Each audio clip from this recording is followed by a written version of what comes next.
राधे।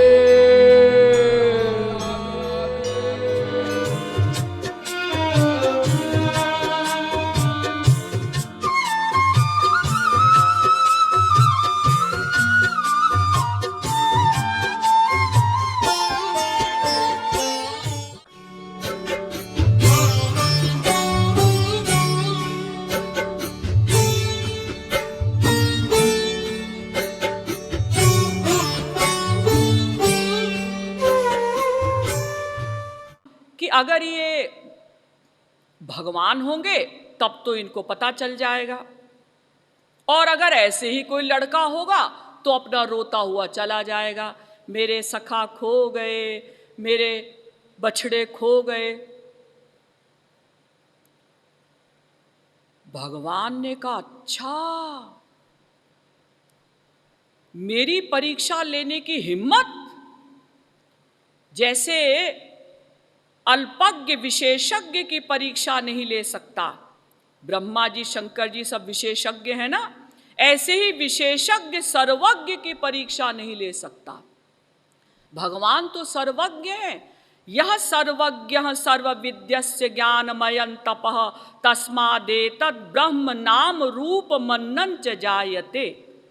मुंडकोपनिषद पहले मुंडक के पहले खंड का 9वां मंत्र। जैसे आपके घर का पावर हाउस मेन स्विच और नगर के पावर हाउस को चैलेंज करे तो हंसी की बात है ना, ऐसे ही अनंत ब्रह्मा जी के रचयिता हैं भगवान श्री कृष्ण। उनकी परीक्षा लेने की हिम्मत जब ब्रह्मा जी ने की, क्योंकि ब्रह्मा जी तो बस राज्यपाल है ना, संख्या चेत रजसामस्ति न विश्वानाम कदाचन ब्रह्मा विष्णु शिवादीनाम तथा संख्या न विद्यते। देवी भागवत पुराण। पृथ्वी के धूल कणों को भले ही कोई गिन ले, लेकिन ब्रह्मांडों की गिनती नहीं हो सकती। असंख्य ब्रह्मांड हैं, और उन ब्रह्मांडों में हर ब्रह्मांड में एक ब्रह्मा जी, एक विष्णु जी, एक शंकर जी। चूंकि असंख्य अनंत ब्रह्मांड हैं, इसलिए अनंत ब्रह्मा जी, अनंत विष्णु जी, अनंत शंकर जी। भिन्न भिन्न प्रतिलोक विधाता, भिन्न विष्णु शिव मनुदिशि त्राता। हर ब्रह्मांड में एक एक ब्रह्मा जी। तो जब ब्रह्मा जी ने अनधिकार परीक्षा लेने की चेष्टा की, तो भगवान ने क्या किया कि भगवान के जितने भी सखा थे, ग्वाल बाल गाय बछड़े, भगवान स्वयं बन गए। वो जो कंदरा में छुपा दिया था वो तो वहीं रहे, लेकिन स्वयं भगवान सखा बन गए, गाय बन गए, बछड़े बन गए। भगवान ने अपने लाखों रूप धारण कर लिए, किसी को पता ही नहीं चला। यहां तक कि बलराम जी को भी मालूम नहीं पड़ा कि ये जितने भी सखा हैं, गाय बछड़े हैं, ये स्वयं श्री कृष्ण ही बन गए हैं। 1 वर्ष तक उसी प्रकार से सब सखा गाय बछड़े जो भगवान स्वयं ही बन गए थे उसी रूप में रहे। किसी को मालूम कैसे पड़े, क्योंकि जिस सखा की जैसी शक्ल थी भगवान वैसे ही बन गए। वो जैसा व्यवहार करता था, उसके जैसे संस्कार थे, जैसे वो कपड़ा पहनता था, जैसे वो बोलता था, सब उसी प्रकार से बन गए। माओ को भी आइडिया नहीं हुआ। लेकिन भगवान का एक नुकसान हो गया, एक हानि हो गई। क्या? जो ब्रज की गोपियां तड़पती थी भगवान का दर्शन करने के लिए, किसी न किसी बहाने यशोदा जी के घर में आया करती थी, गोपियों ने आना बंद कर दिया। क्यों? क्योंकि स्वयं श्री कृष्ण ही तो उनके पुत्र के रूप में बन गए थे ना, तो गोपियों को अपने घर में ही वो रस मिलने लगा। फिर भी हानि हुई भी नहीं भगवान की, क्योंकि डेली गोपियां उनको बहुत प्यार करती थी, भले ही अपना बालक समझकर करती थी। तो भगवान ने दो काम किए कि एक तो अपने सखाओं का रूप, गाय बछड़ों का रूप बना लिया, स्वयं ही इतने सब कुछ बन गए। दूसरा, जब तक ब्रह्मा जी कंदरा में सब सखाओं को, गाय बछड़ों को बंद करके ब्रह्मलोक पहुंचे, उससे पहले स्वयं भगवान श्री कृष्ण ब्रह्मा जी बनकर ब्रह्मलोक पहुंच गए और वहां के गेट कीपर से कहा कि भाई देखो, अभी एक राक्षस ब्रह्मा जी बनकर आने वाला है, उसको अंदर मत आने देना, अगर आए तो उसको बांध देना। अब जब असली वाले ब्रह्मा जी ब्रह्मलोक पहुंचे तो वहां के गेट कीपर ने, चौकीदार ने कहा, नो एडमिशन विदाउट परमिशन, आप अंदर नहीं आ सकते। तो ब्रह्मा जी ने बहुत डांटा, लेकिन किसी ने कुछ नहीं सुना, उल्टा कहा कि अरे बंद कर दो इसको, कौन है ये। ब्रह्मा जी ने सोचा, भाई क्या बात हो गई, क्या कोई मिलिट्री शासन लागू हो गया है कि रात को प्राइम मिनिस्टर, प्रेसिडेंट आराम से सोए कि हम सवेरे भी बने रहेंगे, लेकिन रात को मिलिट्री ने सबको आउट कर दिया। क्या कोई ऐसी बात हो गई है? लेकिन ब्रह्मा जी ने सोचा कि इन नकली ब्रह्मा जी से कौन दिमाग खराब करे, चलो वहां ब्रज में जाकर देखते हैं क्या हो रहा है। जब वहां ब्रज में पहुंचे तो उन्होंने देखा कि सब सखा उसी प्रकार से बैठे हुए हैं, सारे गाय बछड़े उसी प्रकार से चर रहे हैं। फिर वो कंदरा में जाकर देखा उन्होंने, अरे ये सब तो यहां भी बंद है, लेकिन वहां भी वही शक्ल वाले सखा गाय बछड़े सब हैं।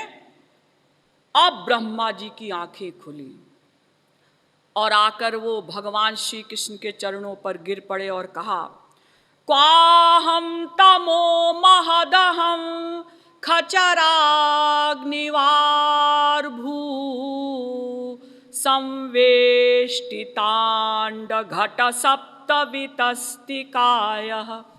क्वे दृग्विधा विगणितांड पराणुचर्या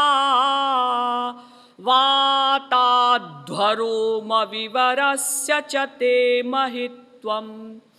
भागवत के 10वें स्कंद के 14वें अध्याय का 11वां श्लोक। हे नाथ, कहाँ आप, कहाँ मैं?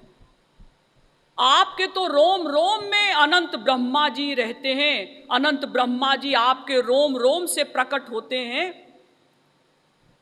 मेरी क्या हैसियत है जो मैं आपको समझ सकूं? महाराज, मैंने आपकी परीक्षा लेने का जो गलत कार्य किया, अनधिकार चेष्टा की, इसके लिए आप मुझे क्षमा करिए और मुझे एक वरदान दे दीजिए। क्या वरदान? तदस्तु मे नाथ सबूरि भागो भवेत्रवान्यत्र तु वा तिरश्चाम् येनाहमेकोऽपि भवज्जनानां भूत्वा निषेवे तव पादपल्लवम्। भागवत के 10वें स्कंद के 14वें अध्याय का 30वां श्लोक।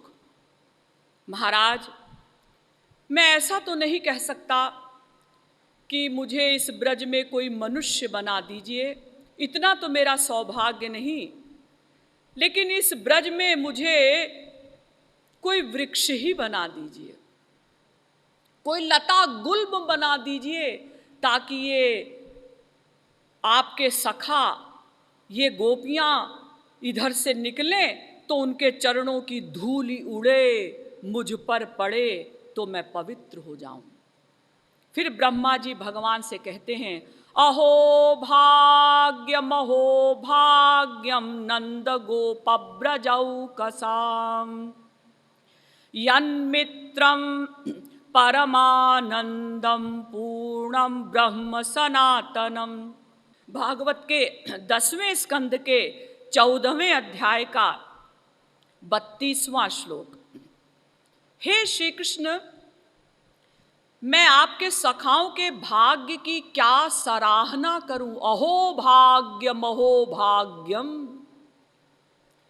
इनके भाग्य को कौन बता सकता है, कौन इनकी प्रशंसा कर सकता है कि पूर्णतम पुरुषोत्तम ब्रह्म श्री कृष्ण आप इनके सखा बने हैं और आप जानबूझकर खेल में हारते हैं, और जो हारेगा वो घोड़ा बनेगा। आप जानबूझकर खेल में हारते हैं क्योंकि सखाओं को सुख देने के लिए आए हैं ना, उनके ऊपर सवार होने के लिए नहीं।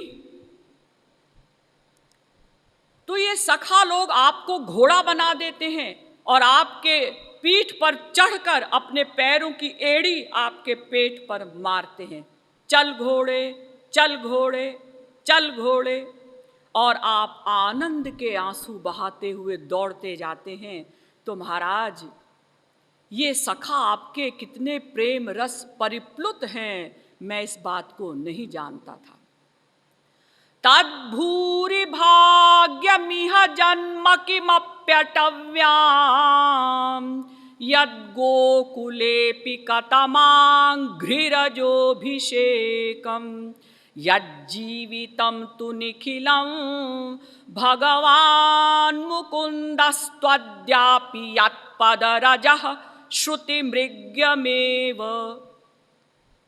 भागवत के 10वें स्कंद के 14वें अध्याय का 34वां श्लोक। ब्रह्मा जी कहते हैं कि महाराज, मुझे इस ब्रज में कोई पक्षी ही बना दीजिए तो भी मैं अपना सौभाग्य मानूंगा। और महाराज,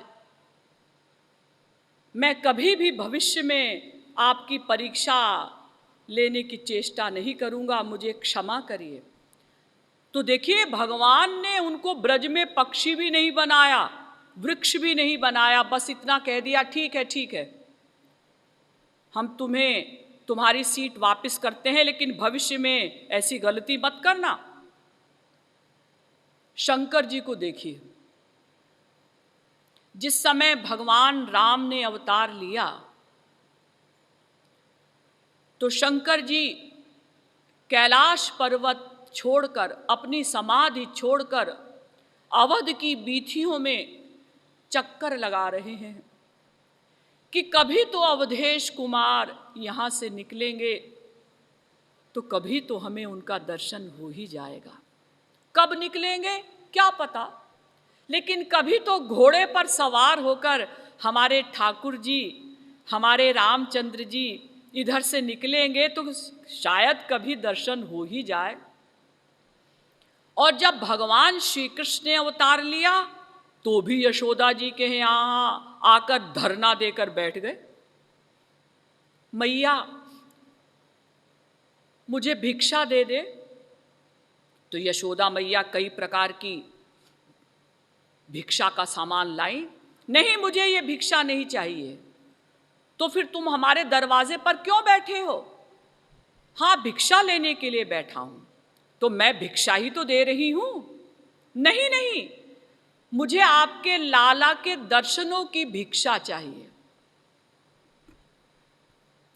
यशोदा मैया ने ऊपर से नीचे तक देखा, इतना भयंकर भेष, गले में सांप फुफकार रहे हैं, कान में बिच्छू लगा रखे हैं टॉप्स की जगह, मुंडमाल पहन रखी है, भस्म लपेटे हुए हैं।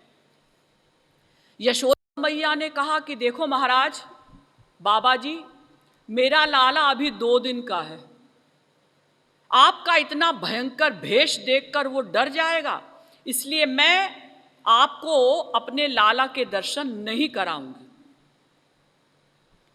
शंकर जी ने कहा मैं दर्शन करके जाऊंगा।